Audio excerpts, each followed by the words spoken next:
Que bom que você está aqui agora. Não acredito que seja por acaso, porque Deus tem uma palavra especial para o seu coração hoje. Às vezes a gente chega bem cansado, carregando o peso do dia nas costas, mas Ele já sabia que você estaria aqui nesse momento. Deixa eu te contar uma história que Jesus narrou no livro de Lucas. Naquele dia, uma grande multidão estava reunida ao redor dele. Alguns estavam de pé, outros sentados no chão, alguns ouviam com atenção total e outros ouviam com a mente completamente dividida, carregando o peso de preocupações que trouxeram consigo.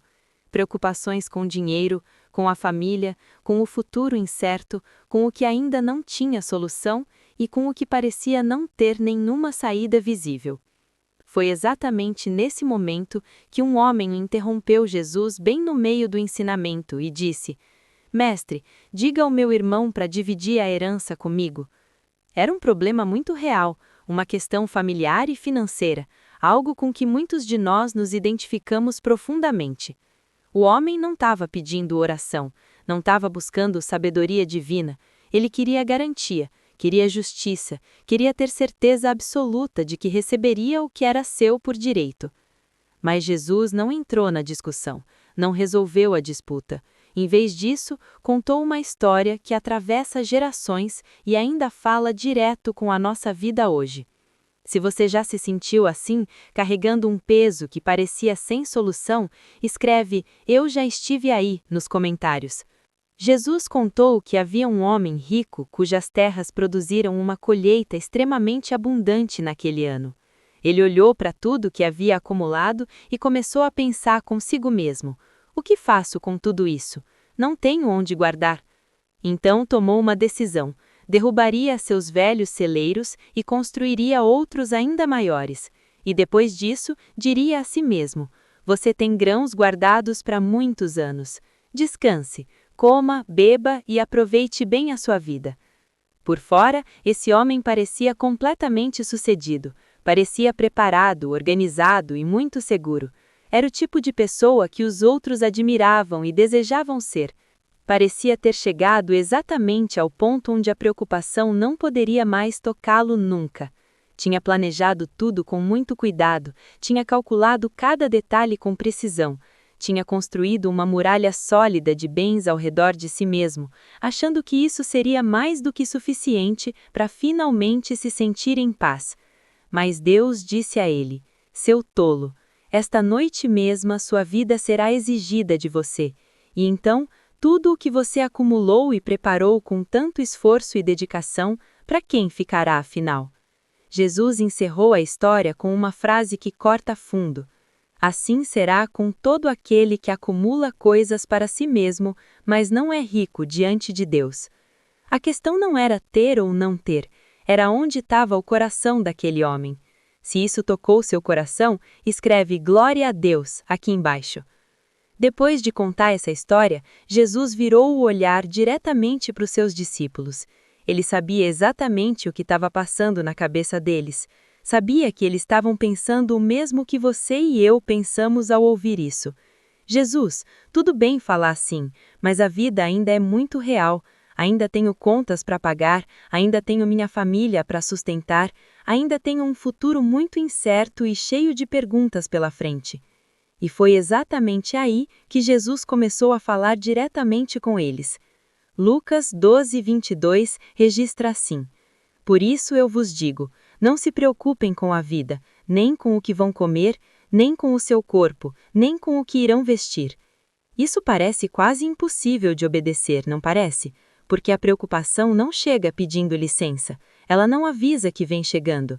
Ela está lá quando você deita à noite, ela está lá quando você abre os olhos de manhã cedo, ela sussurra bem no seu ouvido: e se não der certo? E se não for suficiente? E se você perder tudo o que ainda tem?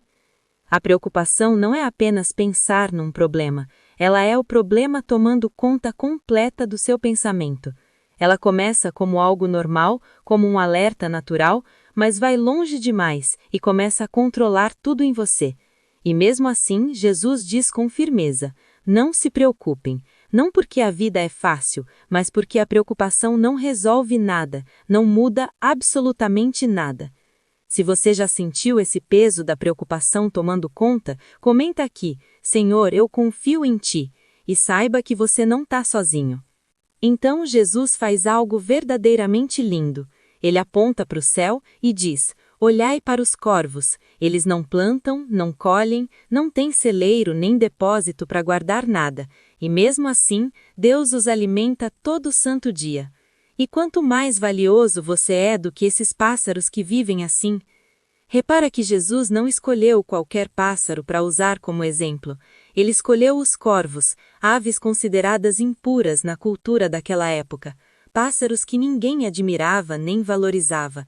E Jesus diz com clareza: olhe bem para eles, Deus cuida até deles, não os esquece em nenhum dia sequer. Os corvos não fazem planejamento financeiro, não guardam reserva para o mês seguinte, não constroem estoque para o inverno que vem.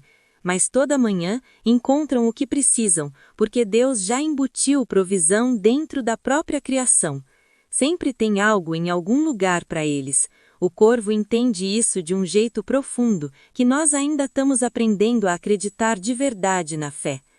E qual é a grande lição disso tudo? Deus é a fonte, não o seu emprego, não o seu salário mensal, não as pessoas ao seu redor. Essas coisas são apenas canais, não a origem em si. Quando um canal seca, entramos em pânico porque confundimos o canal com a origem de tudo. Mas Deus nunca se limita a um caminho só. Quando uma porta fecha, Ele já está abrindo outra que você ainda não consegue ver. Se você acredita que Deus é sua fonte, escreve "Deus é minha fonte" nos comentários e declare isso hoje. Jesus então aponta para os campos e diz: considerai os lírios, eles não trabalham nem fiam, mas nem mesmo Salomão, em todo o seu esplendor e riqueza, foi vestido como um deles. Flores não se preocupam com a própria beleza, não competem com as outras, não se comparam nunca, simplesmente crescem onde Deus as colocou e florescem com tudo o que têm. Se Deus veste assim flores que hoje existem e amanhã são lançadas fora, quanto mais Ele vai mesmo cuidar de você, que é seu filho. O problema não é se importar com as necessidades do dia a dia. O problema é quando essas necessidades tomam o centro do coração e empurram Deus para a margem da nossa vida. Jesus entrega a chave que muda absolutamente tudo. Lucas 12:31 diz: buscai primeiro o reino de Deus, e todas estas coisas vos serão acrescentadas. Primeiro, não depois que a vida se acalmar, não depois que as contas estiverem pagas. Primeiro. Quando o reino vem antes de tudo, a preocupação perde o poder. Você pode descansar sabendo que seu Pai cuida do resto. Se essa palavra chegou no seu coração hoje, curte esse vídeo, segue o canal e escreve aqui embaixo: busco primeiro o teu reino. Sua declaração de fé faz diferença. A gente se vê amanhã. Deus abençoe você.